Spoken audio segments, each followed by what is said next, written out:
มาสู้มาสงค่ะปีใหม่ก็ฮอตถึงมาค่ะเนาะมวนหนาวคาแลฮันเปิ้นปล่อยบกแตกขึ้นกลางเฮานี่ค่ะเนาะ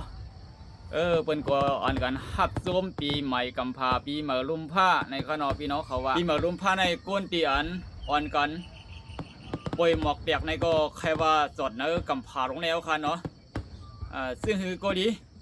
เฮาคาเป็นก้นในซื้อเลยว่ามีวันเดียวค่ะเนาะปีใหม่นั่นปีใหม่ได้ปีใหม่ไทยปีใหม่เค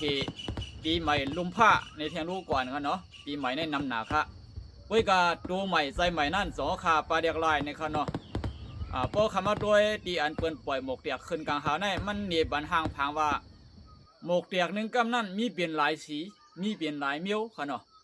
ย้อนไปในแหละกลางเสือก้นเอาขาเนื้อกำผาในก็เต็มเหมือนกันกันเนาะมังก็ดีเป็นน้ำเสือสีแดงมังก็ดีน้ำเสือสีแดงมังก็ดีเป็นน้ำเสือสีเขียวที่เขาขาเปลี่ยนอยู่ย่ำเดียวได้น้ำเสือขาเปลี่ยนซึ่งในก็ทัดสาวผักมันกันเนาะมังก็ได้อันบาปีใหม่บาปีเก่ามันเรียกลายกันเนาะมนเสาเฮาเหมือนเก่าเหมือนเดียวก็มีนั่นขนาดไหน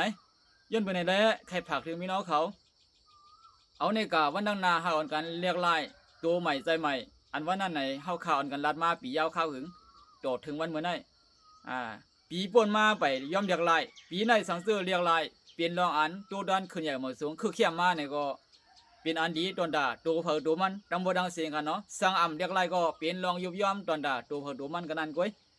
อันนั้นได้อะไรมาสินี้เผออะไรมาปันด้านถึงเผอขันเนาะก้อยก็ยุ่มยำเอาเนื้อเสือเผอมันค่ะละลองเรียกลายตอนด่าได้คืบหน้าวันนั้นนั้นเปลี่ยนตอนด่าตัวเผอเสือมันให้คัดเสือเรียกลายอันใหม่อันขึ้นใหญ่เหมือสูงมาอยู่เนอไปวนซื้อเผอซื้อมันดังบ่ดังเสียงสีกำค่ะเหมือสูงค่ะ